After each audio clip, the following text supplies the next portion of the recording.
Hello students, कैसे हैं? I hope आप सब बहुत अच्छे होंगे। प्रीवियस कुछ क्लासेस में मैंने बेसिक कुछ टर्म्स बताए थे इंग्लिश के, लेकिन कुछ इससे भी एडवांस लेवल पे कुछ मैं आपको इंग्लिश के कुछ बेसिक टर्म्स बताऊंगा। क्योंकि बेटा क्या है कि बेसिक से ही एडवांस लेवल पे जाएंगे तभी चीज़ों को प्रॉपर तरीके से समझ पाएंगे। अगर डायरेक्ट हम एडवांस लेवल के इंग्लिश आपको एक्सप्लेन कर देंगे तो आपको समझने में दिक्कत आएगी। और जो भी बच्चे तैयारी कर रहे हैं गवर्नमेंट जॉब्स की, जैसे कि एसएससी, बैंकिंग, रेलवे, पुलिस, जो भी एग्जाम्स हैं, ठीक है, जिनमें इंग्लिश आती है, सबको बहुत ध्यान से बेसिक कॉन्सेप्ट को समझना है।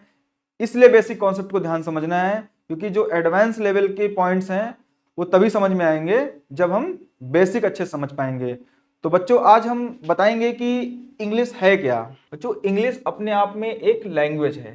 क्या है बच्चों? अपने आप में एक लैंग्वेज है, यानी कि भाषा है।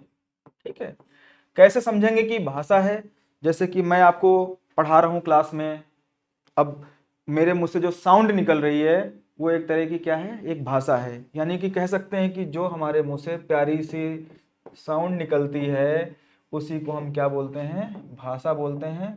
यानी कि उसी को हम लैंग्वेज बोलते हैं। ठीक है, यानी कि साउंड यानी कि ध्वनि, जो मुंह से ध्वनि निकले प्यारी सी और कुछ उसका मतलब निकले प्रॉपर तरीके से, तो उसको क्या बोलेंगे हम?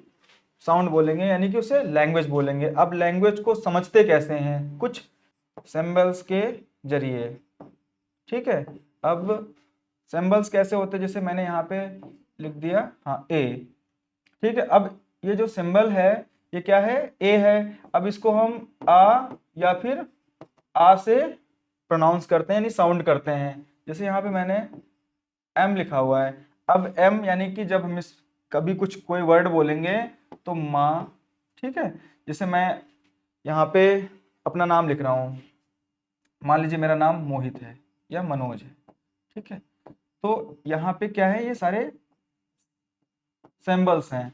ठीक है, अब इंग्लिश भाषा में यानी इंग्लिश लैंग्वेज में कितने सिंबल्स हैं? 26 हैं। 26, इनको हम क्या बोलते हैं? इनको बोलते हैं हम लेटर्स। ठीक है, यानी इनको हम अल्फाबेट्स भी कहते हैं, अल्फाबेट। ओके, तो ये जो 26 अल्फाबेट हैं, 26 अल्फाबेट ए टू जेड, अब इनको दो पार्ट में कर दिया गया है। एक तो एक वॉवेल,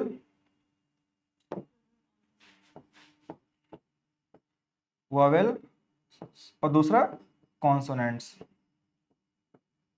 ठीक है, वॉवेल हमारे कितने होते हैं बच्चों?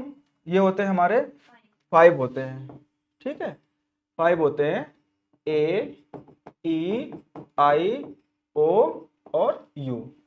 और बचे हुए जो वर्ड्स हैं 26 में से, जैसे कि बी, सी, डी और बाकी जेड तक जो भी है, उसे हम क्या बोलते हैं? कॉन्सोनेंट्स बोलते हैं। तो वॉवेल और कॉन्सोनेंट्स ये दो हैं पार्ट, किसके? लेटर्स के। यानी अल्फाबेट के दो पार्ट हैं, वॉवेल और कॉन्सोनेंट्स। तो वॉवेल से क्या होता है कि हम वॉवेल से कम 20 साउंड्स बना सकते हैं और कॉन्सोनेंट से 24। जैसे कि एक वर्ड मैंने लिखा फिट, FIT, फिट। तो जो फिट है इसमें आई क्या कर रहा है?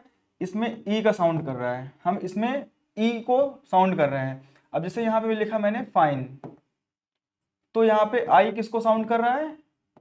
आई को। यहाँ पे ई को साउंड कर रहा है। इसी तरह से हम 20 साउंड बना सकते हैं। और इसी तरह से कॉन्सोनेंट्स में क्या होता है? कॉन्सोनेंट्स में जैसे मैंने यहाँ पे एक वर्ड लिखा है CIRCLE, तो ये सी यहाँ पे क्या बोल रहा है? सा को प्रोनाउंस कर रहा है, और यहाँ वाला जो सी है वो का को प्रोनाउंस कर रहा है, तो यानी साउंड कर रहा है। तो क्या हो गया? हम 24 साउंड कम से कम कॉन्सोनेंट्स बनाते हैं और 20 वॉवेल से। अब वॉवेल और कॉन्सोनेंट्स इन दोनों को मिला करके क्या बनाते हैं? एक वर्ड बनाते हैं। क्या बनाते हैं बच्चों? हम वर्ड बनाते हैं। देखो, वर्ड क्या होता है? वर्ड अपने आप में एक, कह सकते हैं कि मीनिंगफुल यूनिट। मीनिंगफुल यूनिट को क्या बोलते हैं? वर्ड बोलते हैं। कह सकते हैं combination of letters and consonant, या कह सकते हैं combination of vowel and consonant which make complete sense is called word. जैसे कि कोई भी वर्ड मैंने यहाँ पे जैसे लिखा है रमेश,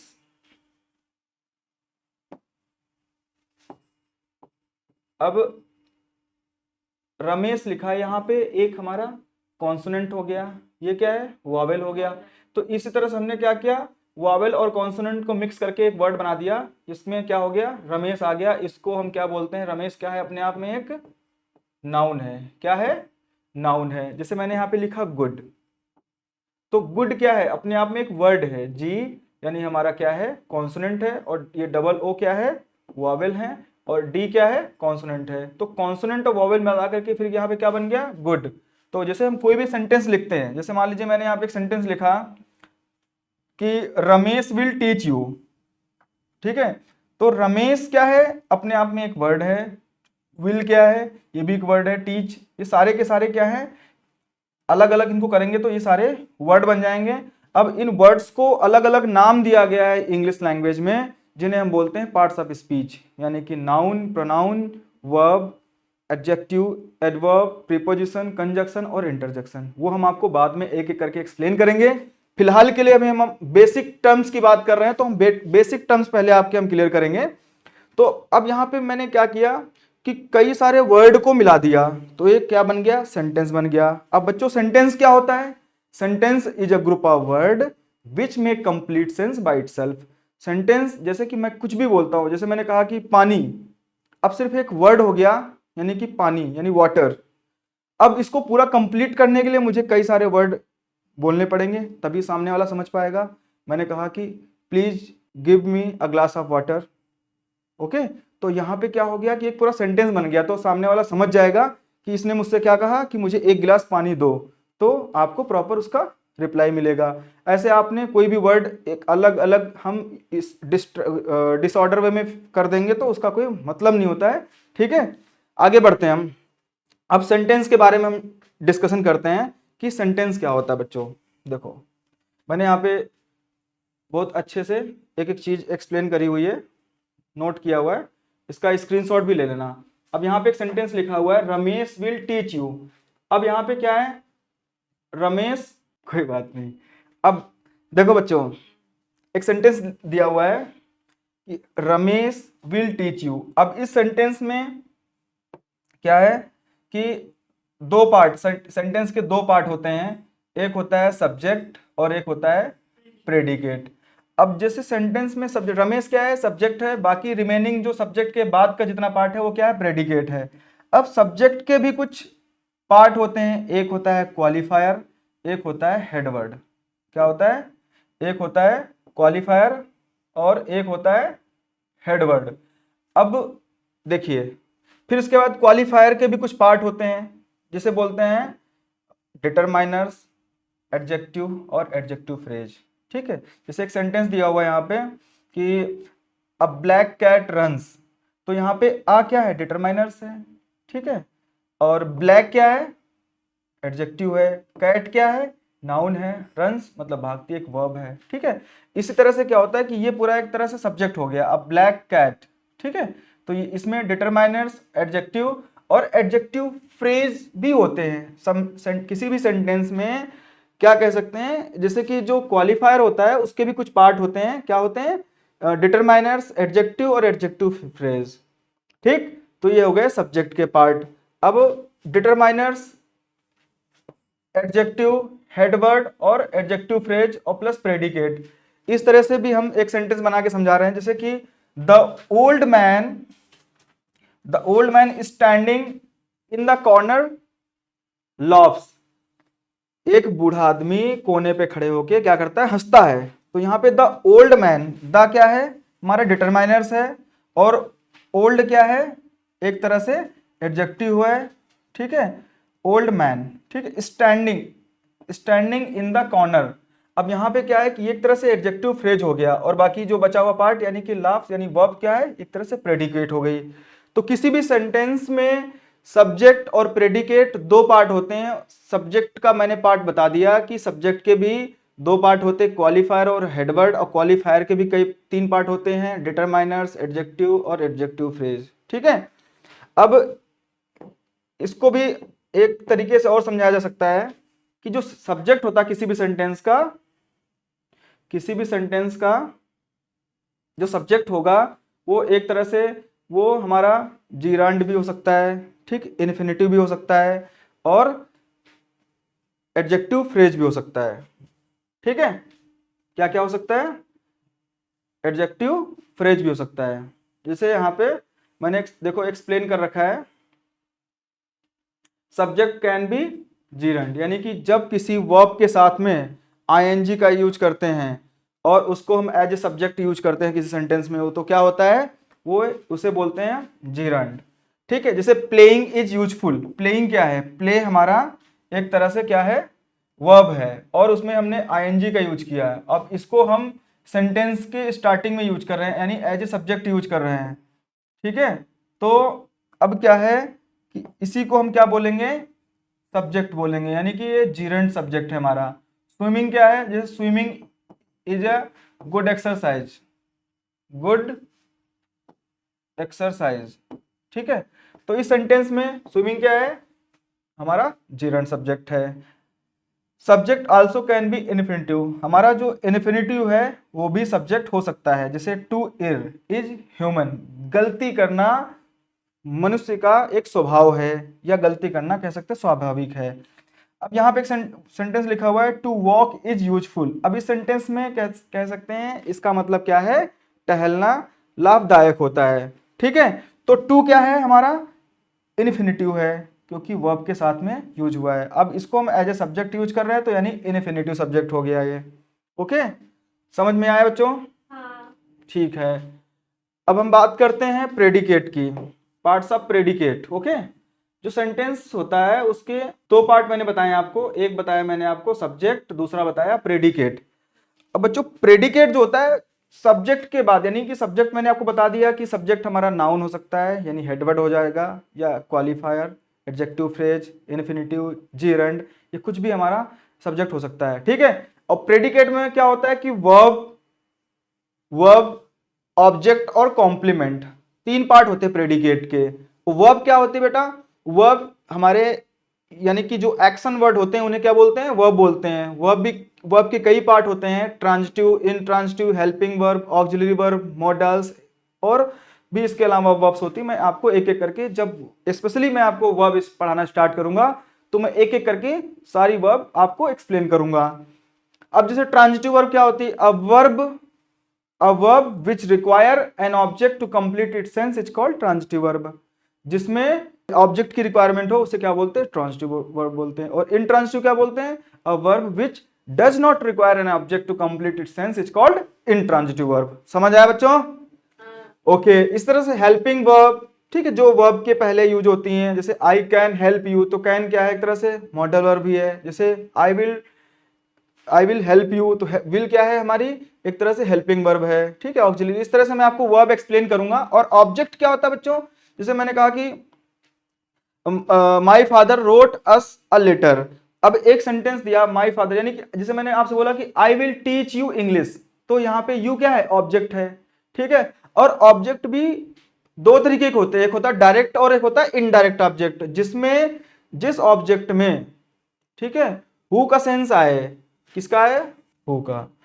ठीक है, और जिसमें व्हाट का सेंस आए, ठीक है, उसे क्या बोलते हैं, इनडायरेक्ट ऑब्जेक्ट बोलते हैं। जैसे कि Ram tells us a story, तो यहां पे राम ने क्या किया, हमें एक कहानी सुनाई। किसको, यहां पे जैसे राम टेल्स अस क्या है, एक तरह से इनडायरेक्ट ऑब्जेक्ट है। आ स्टोरी क्या है, डायरेक्ट ऑब्जेक्ट है। किस, राम ने क्या किया, किसको सुनाया, यानी हु का सेंस आ रहा है यहाँ पे, और क्या सुनाया, एक स्टोरी, यानी व्हाट, यानी क्या किया, एक स्टोरी सुनाई। तो यहाँ पे इस सेंटेंस में क्या है कि अस हमारा इनडायरेक्ट ऑब्जेक्ट है और आई स्टोरी डायरेक्ट ऑब्जेक्ट है। जैसे कि मैंने यहाँ पे एक एग्जांपल लिखा कि I will teach you English, तो इस सेंटेंस में यू क्या है, इनडायरेक्ट ऑब्जेक्ट है, और इंग्लिश क्या है, डायरेक्ट ऑब्जेक्ट है। ठीक है, जिसमें हु का सेंस आए उसे क्या बोलते हैं, डायरेक्ट ऑब्जेक्ट बोलते हैं, जिसमें व्हाट का सेंस आए उसे इनडायरेक्ट ऑब्जेक्ट बोलते हैं। ठीक है, आई एम अ टीचर, इसमें क्या है, अब एक तरह से डायरेक्ट और इनडायरेक्ट ऑब्जेक्ट समझ गए। अब कॉम्प्लीमेंट, कॉम्प्लीमेंट या तो नाउन होगा या एडजेक्टिव होगा या एडवर्ब होगा, ठीक है। अब जैसे कि एक सेंटेंस दिया, आई एम अ टीचर, अब यहाँ पे टीचर क्या है, एक तरह से नाउन है, ठीक है, कॉमन नाउन है। यू आर हैंडसम यानी एडजेक्टिव हो गया। आई एम देयर, देयर क्या है हमारा, एडवर्ब है। तो मैंने कहा कि जो कॉम्प्लीमेंट होता है वो या तो नाउन होगा या एडजेक्टिव होगा या फिर एडवर्ब हो गया।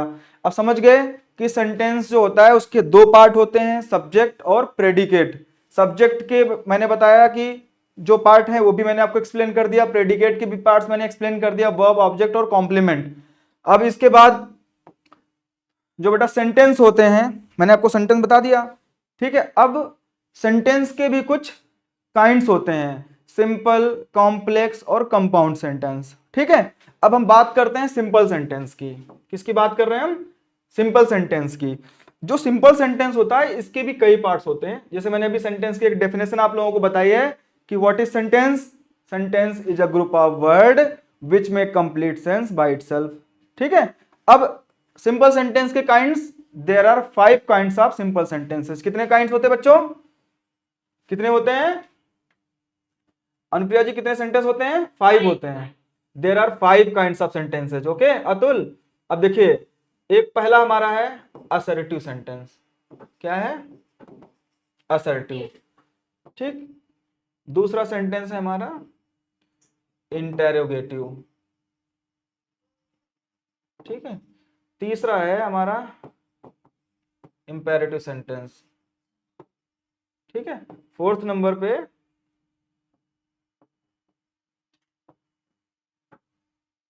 एक्सक्लामेटरी सेंटेंस, फिफ्थ पे optative sentence, optative sentence, okay. तो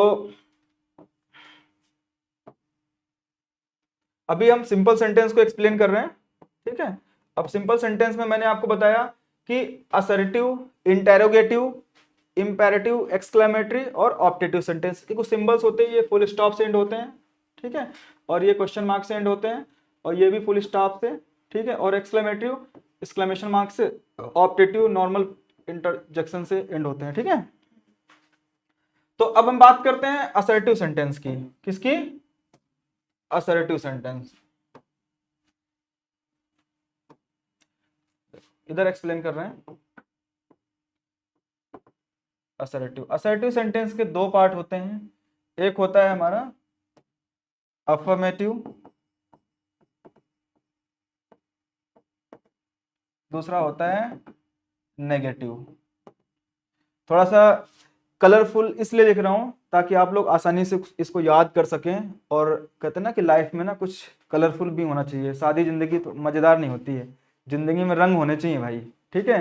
तो इसलिए मैं जो पढ़ाता हूँ, जो मैं बताता हूँ, थोड़ा रंगीन तरीके से बताता हूँ, रंगीन तरीके से पढ़ाता हूँ। इसलिए आप लोग भी अपनी ज़िंदगी को रंगीन बनाएं और बढ़िया सा रंगीन रंगीन लिखें, बढ़िया कलरफुल ज़बरदस्त नोट्स बनाइए, ताकि आप पढ़ें और आपके बच्चे पढ़ें, आपके पड़ोसी भी पढ़ें, बड़ी आसानी से समझ जाएं, ठीक है। कि भैया हमारे भाई ने, हमारे चाचा ने, हमारे भैया ने, हमारे अंकल ने बहुत बढ़िया मनोसर से पढ़ाई करी है, ठीक है। तो जो अफर्मेटिव सेंटेंस है, जैसे कि इसको बोल सकते हैं पॉजिटिव सेंटेंस। जैसे मैं एक एग्जांपल दे रहा हूं आपको, जैसे मैंने यहां पे लिखा रीना गोज टू टेम्पल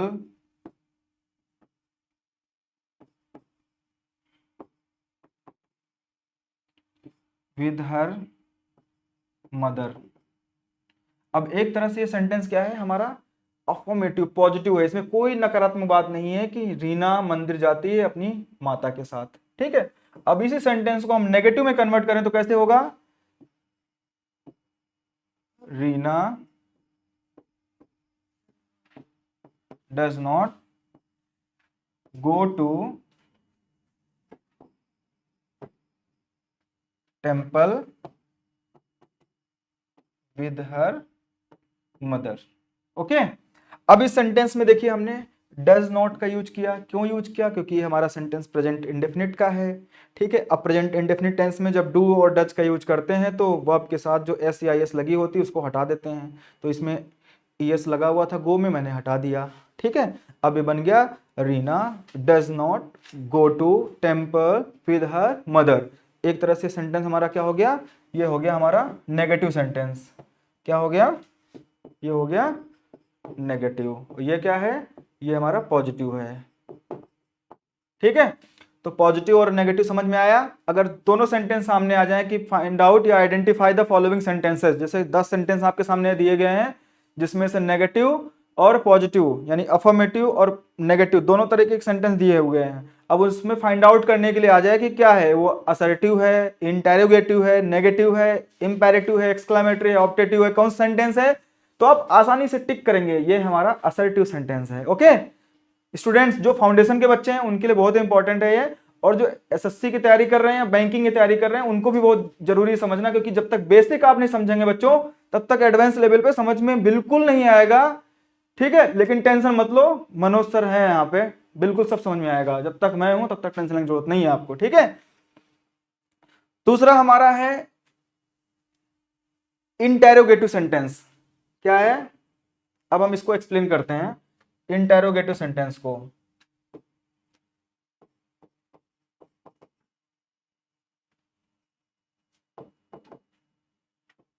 इसका जो एंड होता है क्वेश्चन मार्क्स होता है। जब किसी सेंटेंस में क्वेश्चन मार्क लगा हो तो उसे क्या कहेंगे, हम इंटेरोगेटिव सेंटेंस बोलेंगे। ये दो टाइप के होते हैं बच्चों, एक होता है यस और नो टाइप का, दूसरा होता है WH type, WH type. Okay, चलो भाई, अब एक एक इसको एक एक को एक्सप्लेन करते हैं। अब यस नो कैसे पहचानेंगे, जैसे जब किसी सेंटेंस की स्टार्टिंग यानी हेल्पिंग वर्ब से हो, यानी हेल्पिंग वर्ब, ठीक है, प्लस सब्जेक्ट वर्ब और ऑब्जेक्ट, लास्ट में क्वेश्चन मार्क, ये इसका स्ट्रक्चर बनेगा। और WH टाइप में क्या होगा, WH प्लस हेल्पिंग वर्ब, उसके बाद सब्जेक्ट वर्ब और वर्ब के साथ में ऑब्जेक्ट प्लस क्वेश्चन मार्क। ठीक है, समझ आ रहा बच्चों? ओके, अब जैसे एक सेंटेंस मैंने यहां पे लिखा है,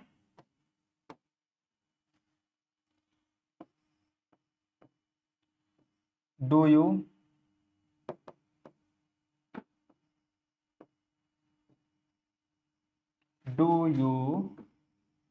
गो टू स्कूल। ठीक, अब इसमें मैंने इसकी स्टार्टिंग किससे करी, हेल्पिंग वर्ब्स करी। Do you go to school, आप आंसर क्या दोगे, अगर स्कूल जाते होगे तो बोलोगे yes I go to school. Okay, अगर नहीं जाते होगे तो क्या बोलोगे, no I do not go to school. Okay, I don't go to school. अगर जाते होगे तो क्या बोलोगे, yes I go to school. नहीं जाते हो तो क्या बोलोगे, no I do not go to school. Okay, समझ में आया? तो इसीलिए इसको बोलते हैं यस नो टाइप। ओके, जब किसी सेंटेंस में जरूरी नहीं कि हम डू से स्टार्ट करें, ठीक है, हम इसको किसी भी हेल्पिंग वर्ब से स्टार्ट कर सकते हैं। जैसे मैंने कहा कि एग्जांपल बहुत छोटा सा प्यारा सा सब लोग बहुत बोलते हैं, जब किसी को प्रपोज करते हैं किसी लड़की को तो क्या बोलते हैं, विल यू मैरी मी। ठीक है, अगर उसका मन होता है तो क्या बोलती, यस। जैसे यहां पे मैंने लिखा where do you leave.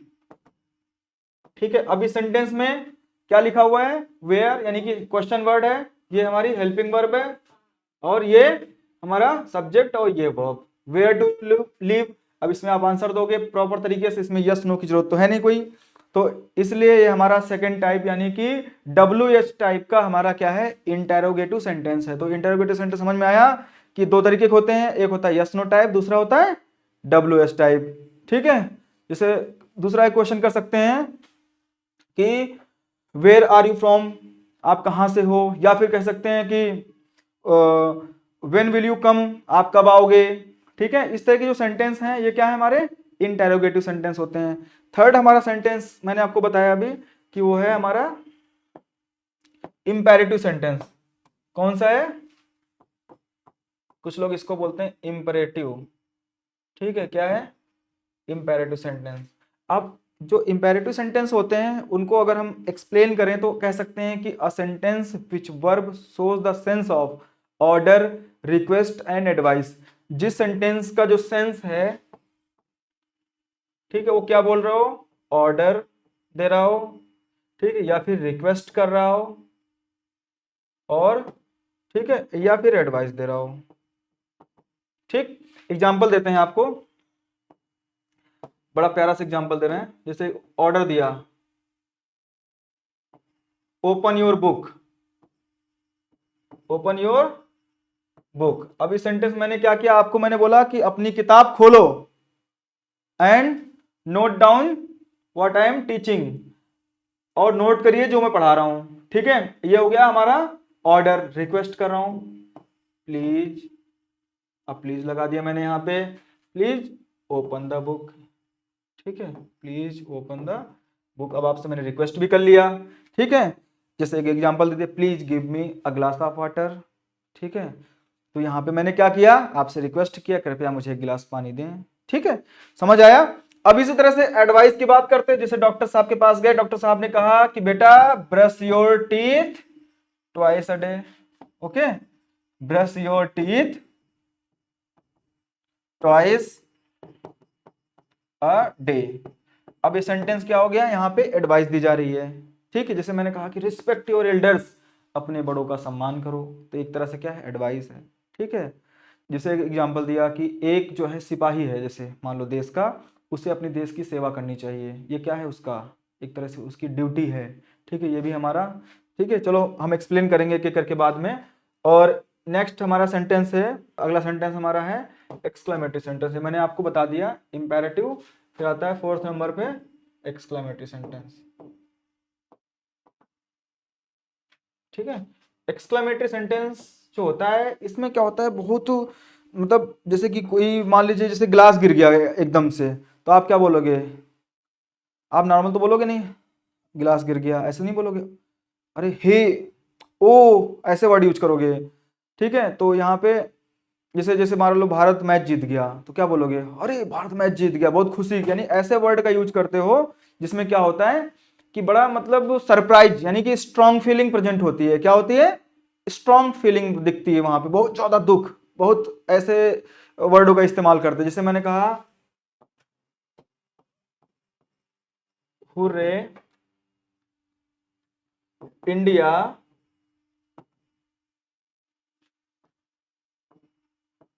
Own the match. ठीक है, अब इस सेंटेंस में क्या है, जब हम एक्सक्लेमेशन वर्ड जहां पे यूज करेंगे उसके साथ एक्सक्लेमेशन मार्क का भी यूज करेंगे। ठीक है, इसे क्या बोलते हैं, विस्मयादिबोधक वाक्य, यानी हिंदी में क्या बोलेंगे, विस्मय प्रकट करना। जब बहुत ज्यादा आश्चर्य प्रकट करते हैं, बहुत ज्यादा एक्सक्लेमेशन प्रेजेंट करते हैं, तो उसे क्या बोलते हैं, एक्सक्लेमेटरी सेंटेंस बोलते हैं। ठीक है, अब यहाँ पे, अब जैसे मान लीजिए कोई व्यक्ति मर गया, ठीक है, जैसे मान लीजिए पड़ोसी है हमारा है, ठीक, या कोई भी है, जैसे या बर्बाद हो गया, मर गया, तो इसमें क्या लिख सकते हैं, अलास। ठीक है, अलास। ठीक है, या चलो मेरे साथ ले लो, मैं कोई एग्जांपल ले लो, अलास ही वॉज ruined, अरे वह बर्बाद हो गया। ठीक है, क्या कह सकते हैं कि ओ, ठीक है, ही डाइड। ठीक है, तो इस तरह के जो सेंटेंसेस होते हैं इन्हें क्या बोलते हैं, एक्सक्लेमेटरी सेंटेंस बोलते हैं, जहां पे बहुत ज्यादा आश्चर्य यानी कि बहुत ज्यादा सरप्राइज प्रेजेंट हो। ठीक है, इसके अलावा नेक्स्ट सेंटेंस जो है हमारा, वो है हमारा ऑप्टेटिव सेंटेंस। क्या है बच्चों, ऑप्टेटिव सेंटेंस। ठीक है, ये ऑप्टेटिव सेंटेंस क्या होता है, ऑप्टेटिव सेंटेंस कह सकते हैं कि जब हम किसी व्यक्ति को, किसी को दुआ दें या बद्दुआ दें। ठीक है, दो ही चीज देते हैं, दुआ या फिर बद्दुआ। ठीक, जैसे मैं कहूं कि भगवान तुम्हारा भला करे, ठीक, भगवान तुम्हारी, तुमको लंबी उम्र दे। ठीक है, मे गॉड ब्लेस यू।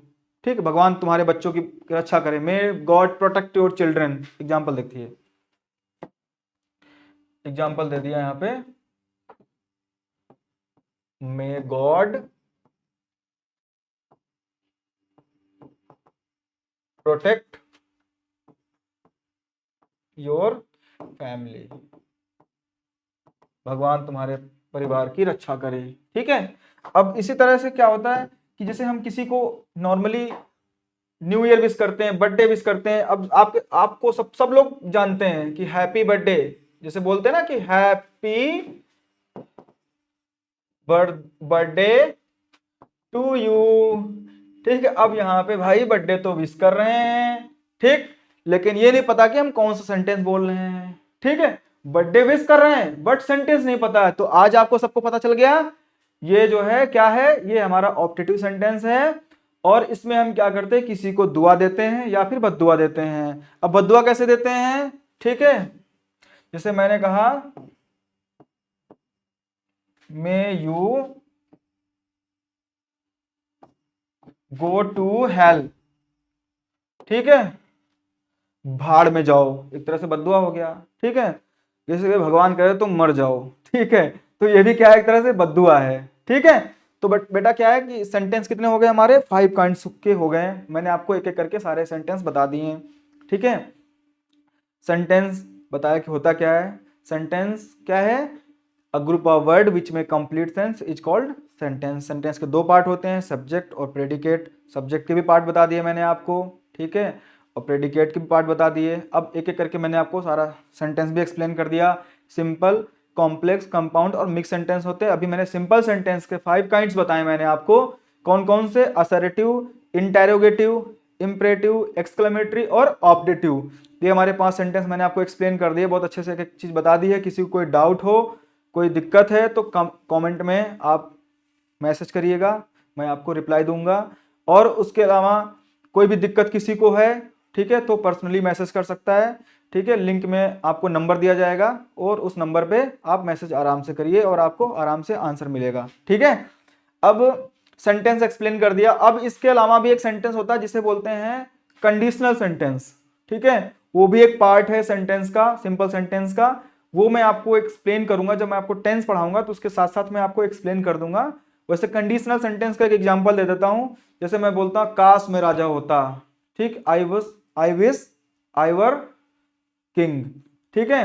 तो इस तरह के जो सेंटेंस होते हैं जिसमें इफ से, यानी कि कंडीशनल वर्ड से जिनका यूज करते हैं, उन्हें क्या बोलते हैं, कंडीशनल सेंटेंस बोलते हैं। ठीक है। जैसे आई विश, इफ, एज दो, इनसे जो स्टार्ट होते हैं वो कंडीशनल सेंटेंस होते हैं। मैं आपको अगली क्लास में बताऊंगा कि कंडीशनल सेंटेंस क्या होते हैं। ठीक है। और इसके बाद सिंपल सेंटेंस की क्लास हो गई। कॉम्प्लेक्स, कंपाउंड, ये आपको मैं पढ़ाऊंगा किसके साथ में, जब आपकी क्लास होगी ट्रांसफॉर्मेशन ऑफ सेंटेंसेस की। ठीक है। तो उसमें आपको सेंटेंस को कैसे ट्रांसफॉर्म करते, कैसे दो सिंपल सेंटेंस को कॉम्प्लेक्स बनाते हैं, कंपाउंड बनाते हैं, हम आपको एक एक करके एक्सप्लेन करते जाएंगे। तो अगली क्लास में बच्चों बने रहिएगा साथ में। और वीडियो अच्छी लगे तो लाइक करिएगा और चैनल को सब्सक्राइब करिए और हमारे इंस्टाग्राम को फॉलो करिए। Thank you.